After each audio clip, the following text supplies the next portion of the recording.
okumuvunaana. Wabula omuntu bw'aba tazze kuwa musango kitegeeza talina interest musango ogwo.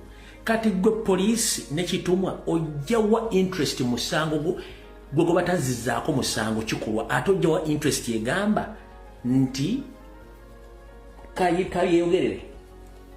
Poliisi yazza omusango ku Robert Kyagulanyi Ssentamu era talina gwe yawaabidde, wabula poliisi emukaka ajja ggulewo musango. Wulira fete tujja kugalawo omusango tujja kukola ki? Fe weeguli bw'aliwulira nga asobola otuwa statement ye, twagala ne medical records or medical report, fe tujja kutandikira.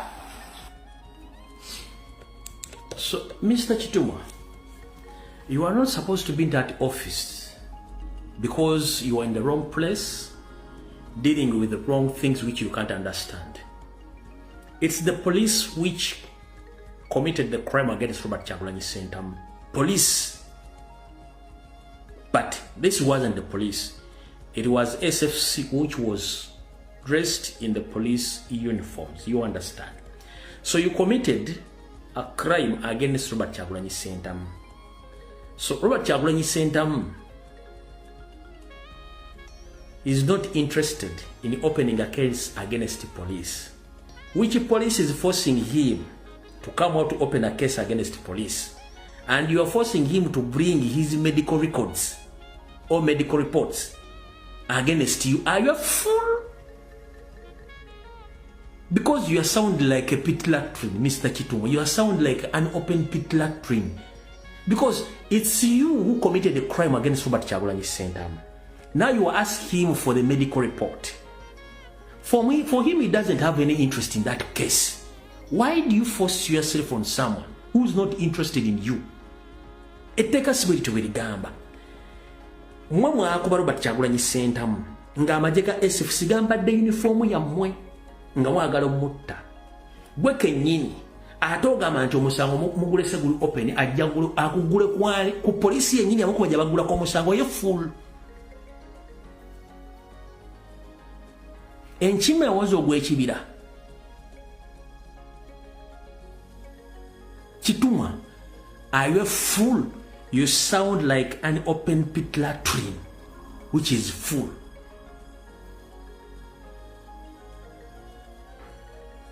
Chitumwa, toteekeddwa kubeera mu office eyo. Kati wamaze okukola statement eyo eri treasonous. Kubanga mwe mwakomitinze crime, ate oyagala ogwo mwakomitinzeko crime ajja baguleko omusango mwe kennyini alete ne medical reports. Olaba yaganye genda mu Uganda Human Rights aweyo report. Kati atajje awe mwabadde bagenda omutta baguleko omusango. Oli musiru. Wayonka kagere kasengaawo wanyooka kundi lya taata w'omusajja gwe Chitumwa. Otegera bulungi nnyo.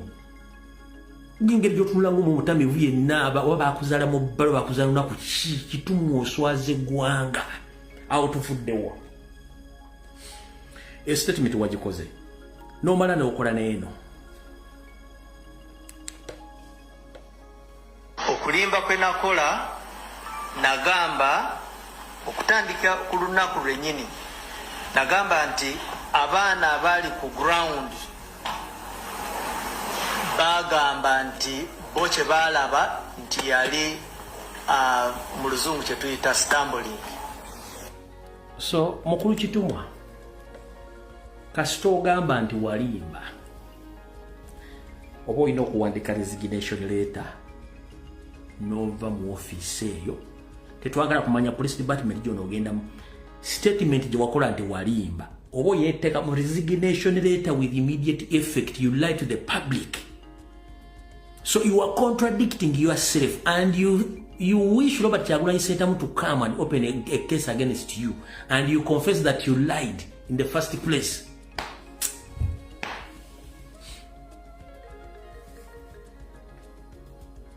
Chitumwa, common sense is common but not everyone. You might be qualified to be in that office but you lack common sense. The moment you say that you lied, walimba, You are not supposed to sit in that office anywhere.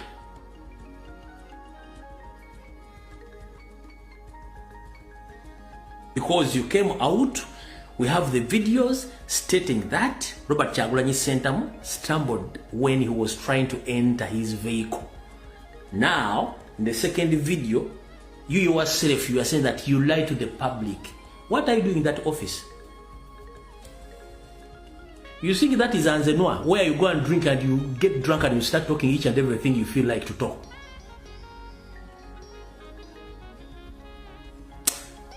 I wish Enanga is still there. Kubanga Enanga yakulimbanga bulungi polite nga asibye tie.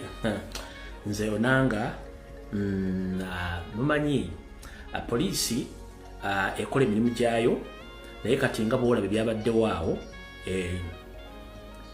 ekire kyavudde mu bbanga ne kijja ne kigwa okuliraana Honorable Kyagulanyi Ssentamu era emmotoka driver bwe yabadde ng'agisimbula ogwo omukka gumwalabye ekire kyadde kirwana ne ekizoosi y'emmotoka era kuba Robert Kyagulanyi Ssentamu yalabye ng'ekintu kipya nnyo wattu ne yeekanga era edi mutwe yabadde naye anoonya ekire we kiva alabe ekire kyavuddewa yensonga lwaki basobodde bataase Kyagulanyi ekire kireme mugwira naye nga poliisi tukyagala okusindika drone zaffe zigende zinoonyereze ekire kino kyavudde kitya waggulu bisinga tujja bibagamba nga bulijjo poliisi n'omuntu wa bulijjo twagala kukolagana nammwe abalina obujulizi ku bisingawo bino naffe tukyagenda okunoonyereza mukama bankomere sigadde nanga Fred nagenda nga maze balimba bulungi gentili nga tenakyalimbyemu nga muli content mutegedde abalimbye but presentation packaging is well nga tumanyi yatulimba bulungi nnyo kiwedde ne kati guzo gamba I lied mukulu mutulekemu Enanga ajja ne smile face bulungi nnyo nga amaze okulya ekyennyanja ky'omutwe n'atula bulungi nnyo ne microphone nga mumaze akati mugenda kukwata nti right mutandike Enanga n'akulimba bulungi nnyo okkiriza naye ng'otegedde akulimbye kale mwagenda muntu ali mu Interpol gy'atamanyi biri mu Interpol oba oli misango ki musajja tumwamujja ku prophet ne Harvard University yakkiriza nti waliwo professional police liar is a prophet. Harvard University yakkiriza kuba balabanga video z'Enanga nga is very happy, very healthy, smiling while lying professionally nga bakkiriza nti Enanga is good at that. In fact office mwade bamuwelako ekifundikwa n'olubugo n'effumu Onanga ne mmuteeka mu office n'atavaako paka gavumenti bw'ekyuka naffe twali mukozeseza okuddamu okukola byadde akola against you mwabali mu gavumenti naye ono oyo fete tujja kugala omusango omusango tujja kukola ki fe weeguli bw'aliwulira nga asobola otuwa statement ye twagala ne medical records or medical report fe tujja kutandikira n'avaawo n'ajja wano okulimba kwe nakola nagamba okutandika ku lunaku lwennyini nagamba nti abaana abali ku ground bagamba nti bo kye baalaba nti yali mu luzungu kye tuyita stumbling.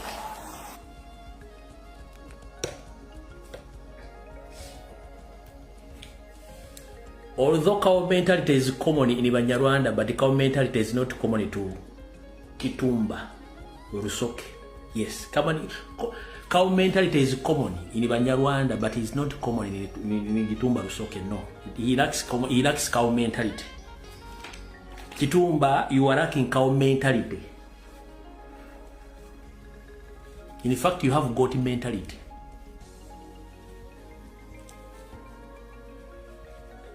Gwe kujje mbali kuba ne cow mentality tomwina kati wina goat mentality. In the civilized country, whenever you say that you lied to the public, a police spokesperson, you are gone. Tosobola kubera mu office. So cow mentality is common in Banyarwanda, but for you, you are lacking cow mentality. You have goat mentality. Period. kubanga tukimwe mu mulimbwa mwagala obalaza obusiimuule mwagala nnyo okubeera mu kamera nga mweraga ne mutamanya nti buli kifo kirinako bannyini kyabalina kibeerako awo tuvuddewo awo tukoze ki tuvuddewo abantu b'Ekkaramojja twagala bategeeza mwenna mutegeere olwaleero nti Museveni yajja amanyi okutagetinga region zagenda okutagetinga era ng'azimanyi. Janet Omuwa Karamojja tekyatandika jjolo yafuuka minisita Karamojja abaali bakipulaninga dda. Wabula Janet bwe yasanga Bakaramojja mu ntandikwa era n'afuuka minisita Karamojja era yabaleka nga kyebasangamu kyeki balimu ate okujjako bajjako ebyabwe n'abasaanyizaawo ddala. Ono yali Janet. I understand. Lindako. Zali yali mu Bakaramojja mu 1991. Janet yali agamba Bakaramojja nti basaanidde okweyambisa enkola y'Abahima ey'okulunda saako n'enkola ey'okwagala ensi yaabwe n'okwekyusa mu mbeera zaabwe ez'abantu. Wano mu 1991 ono ye Janet. Wabula bino abyogera nga tanafuuka minisita Karamojja oba yali afuuse simanyi naye tanafuuka minisita Karamojja. Wulira. I understand the Karamajonga's problems because I myself come from a background that is very similar to the Karamajong because I come from a cattle keeping people and they have very similar problems, except that the difference we have is that our people don't raid other people's cows as much as the Karamajong do, or not, at least not in these times. They probably used to do in the past, but no more. After they realized that it was important for them to live in peace with others, to be able to live peacefully themselves. So it was interesting for me when I went to see Amanyata, similar to the way that people live in Nyamshozi, except that people have open gates now to their kraals, while you people have to crawl into your kraals because they want to invite people to their homes and also go out of their homes with freedom. You must realize that it is necessary for you to crawl into your kraals to make it impossible for your enemies to come in. But you actually are enemies of your own selves, and you invite enemies because you are always forever fighting with other people. I would like therefore to invite some Karamajong women to come to Nyamshozi to visit traditional Bahima homes to see how similar their lives are, and maybe they may learn to adopt some things that people in Nyamshozi do, and I will provide you with transport, I promise that.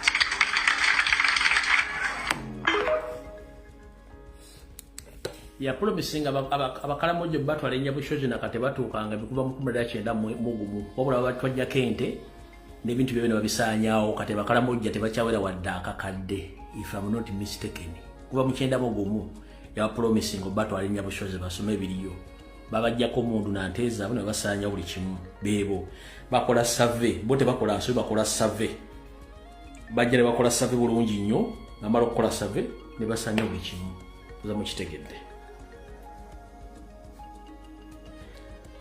Kati omwami ono bwe bate bannamusasula ssente ayogera ebigambo n'ogamba nti oba yakomyewo engulu bamala musasula ssente taddamu kwogera bigambo bituufu ng'ayogera matankane ng'empale ya Museveni.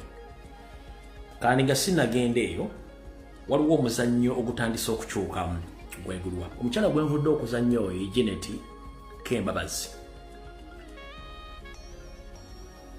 Ennaku zino waliwo ekintu kye batuzanya kye butannategeera. Pole girigi etambule ku bakampeyini Yoseri bino byonna byakola atambula akuba campaign. Kati batadde ne Lwabwogo yatandise okuba campaign yatandikidde mu eastern side of the country naye ng'agiyita simanyi agricultural search program naye nga si agricultural program atesitinga amazzi kulaba alinayo obuwagizi under the influence of his mother-in-law Janet Kembabazi okuba nti ayagala mutabani wono yaba afuuka president kansokemba ebifaananyi n'ennyimba oyinako footage mutegere ne Lwabwogo bamutadde naye ali mu kutambula naye akuba campaign. Where is the footage? Wuno wano kati ono omusezi naye bamutadde akuba campaign. Wuyo omusezi w'ebiwowoolo n'otunyo tutambulira ku ngulu night dancer wuyo nozana n'olusozi mumanyi ava mu east n'olusozi mulumanyi ava mu east weyabadde awo naye yatandise okuba campaign. Omusezi yatandise okuba campaign mulaba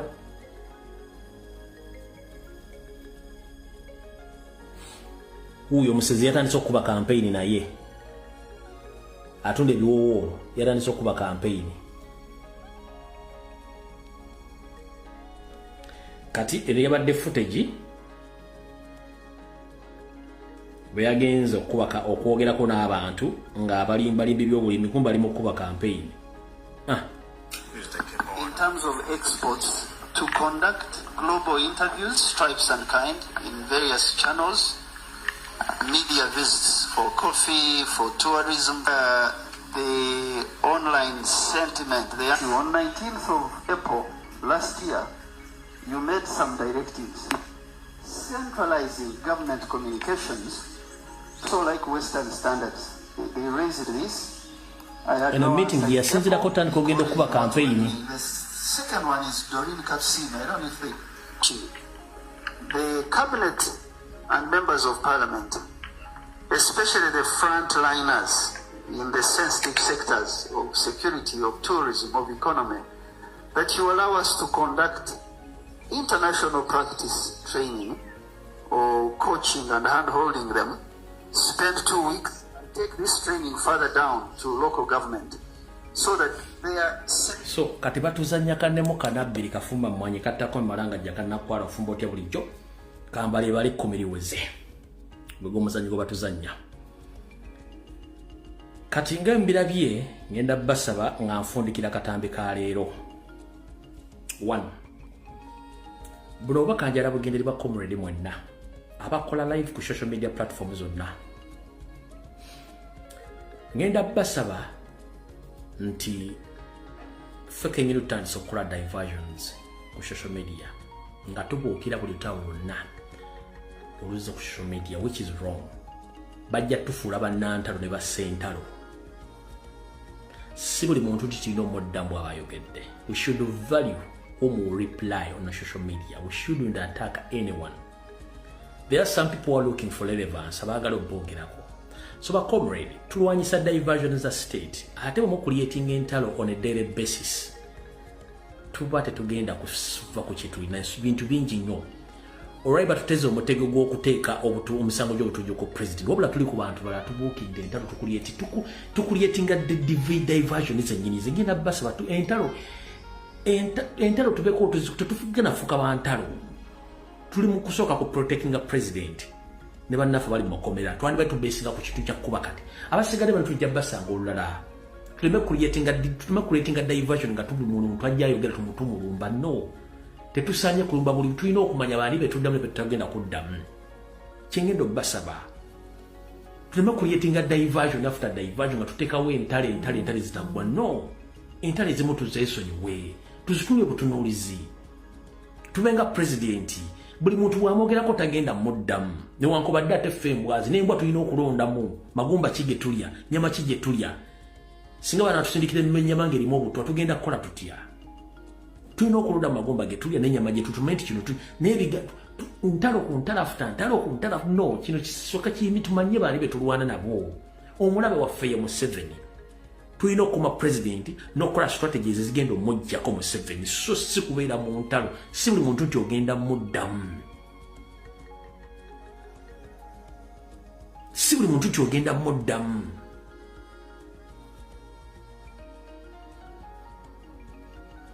tulina ebintu bingi nnyo ebyokukola kwe kubadde okusaba anaabakyulidde obulungi mukama yeebazibwe anaabayagala okukyuliramu engeri gyenkyogeddemu nga ndala sikugaana kyulira mu ngeri gy'oba okyuliddemu era olwaddemu ekitula nga bw'oyagala kwe kubadde okusaba kwange kubanga nze mubeera abantu bannugondera ebbesi naye simala gaddamu buli muntu no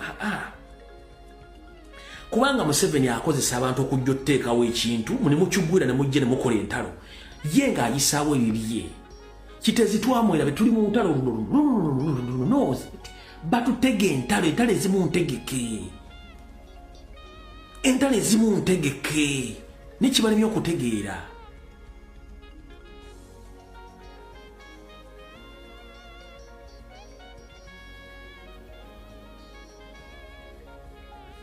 entalo ezimu ntegeke ate nga nsasulize twandigenze mu ntalo ezo tulina ebyokukolako bingi gw'omanyira nti ebyokukolako bingi yensonga lwaki baaguzi ba tiktokers bonna naye tebalina kyebagenda kukola nabo temubamalirako budde based on reality right now tulina kuba kintu kya Museveni balamu full figure ekyabasibe nitukuba ne court martial zino entale ezimu bazituseetinga okuseetinga olutalo n'olugwamu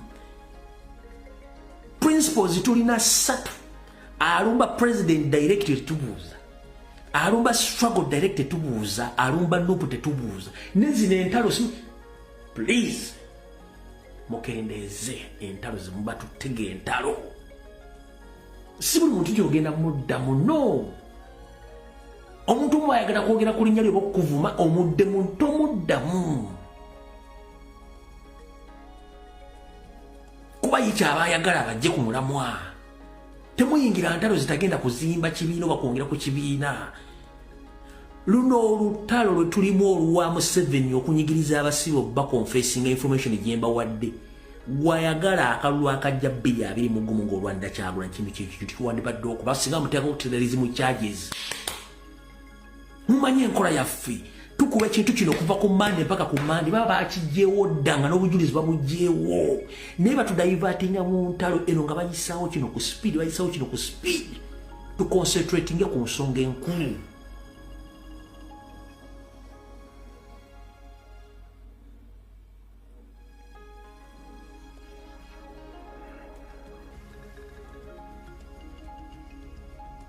tuconcentratinge ku nsonga enkulu kino ekintu kyemuyisizaako amaaso ekya Museveni okuforcinga abaana okukkiriza emisango kinene nnyo kuba kano akakodyo Museveni abadde akakozesa kati ekintu kino tujje mba comrade abasibe ba prisoners tubateeke ebbali at the moment we leave them alone tukalakate Museveni tukalakate Ssemwaayi